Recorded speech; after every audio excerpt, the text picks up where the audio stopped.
Il y a eu des déclarations qui faisaient que l'épidémie était arrêtée. Et puis hier, effectivement, on a eu la déclaration comme quoi l'épidémie était stoppée. Donc c'est un peu maladroit. Il ne faut pas qu'il y ait de relâchement. Parce que ça peut repartir très très vite.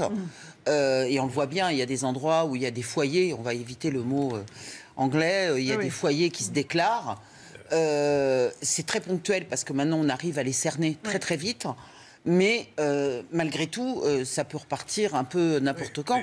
Donc il faut une grande vigilance. Pour les masques, effectivement, toutes les personnes à risque peuvent avoir une prescription du médecin et donc les avoir à ce moment-là gracieusement.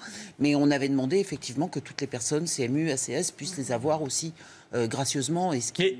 Si vous permettez, si j'ai bien compris, parce que c'est compliqué à comprendre, la question qui est posée, c'est pas que les personnes à risque portent des masques, c'est que tout le monde les porte, parce que ces personnes à risque qui peuvent être contaminées par des gens qui sont asymptomatiques, comme on dit, et qui donc peuvent leur transmettre. Donc c'est pour ça que la question qui est posée, c'est simple, c'est où tout le monde les porte, ou alors ça veut dire que ça sert à rien. Mais je pense qu'il faudra qu'à un moment on nous dise, soit c'est obligatoire, ce que vous disiez, soit c'est obligatoire. Effectivement, je crois que c'est un peu tard maintenant. C'est trop tard.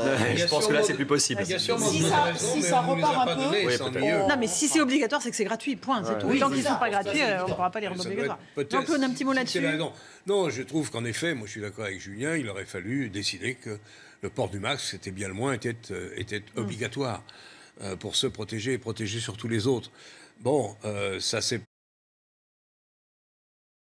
Mais ça me semble évident.